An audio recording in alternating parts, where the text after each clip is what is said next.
What are you guys doing that really you feel will connect with fans when it comes to the gameplay itself? So, Witcher 3 is more about being a Witcher. And I know it sounds weird, but it actually is in a way that, for example, we have so many monsters that are very unique. And if you want to do monster hunting in a game, just go ahead. You can do it for hours and hours and hours. You can hunt them, you can gather information about them, and it's a super, super fun experience. So you can, if you want, you just abandon, that bit, and you just go being a Witcher. And that thing, for me personally, is super cool. You always have the story, super, super important, but then here and there, Geralt needs to eat. So he needs to do contracts and kill things. And he does. And this is super cool. This is something that in Witcher 2 that was not a prominent role, and in Witcher 3 it comes back and shines very, very brightly. Decapitations are one of the new things you guys are doing here. Talk a little about how you guys are inspired maybe when it comes to pop culture, things like Game of Thrones and big screen movies.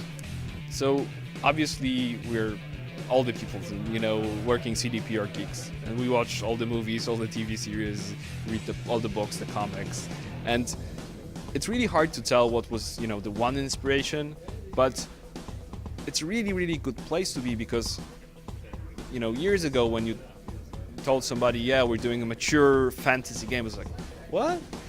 How can you do that? It's so silly, dragons, elves, whatever. People didn't understand well, but for now, if they're not really into games, but if you reference Game of Thrones, yeah, you can do that actually. Yeah, I've watched it, it's great. I don't really feel it's a fantasy, it's a great story.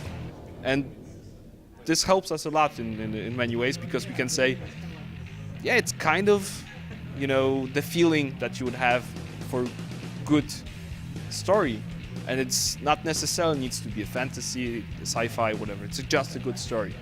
It's rooted in fantasy and it's great, but it's just a good story. And every good story, when it's good, you just enjoy it.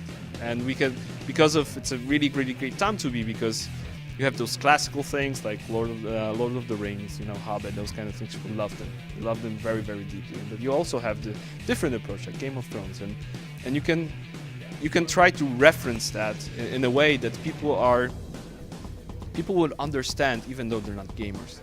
And it helps us a lot, explaining to people to say, okay, did you like Game of Thrones? Did you like Lord of the Rings? Okay, so we'll have massive battles or we have something like this or something. And it's really helps out to see that, the world is going geekier and we are part of that culture and we want it to be as broad as possible.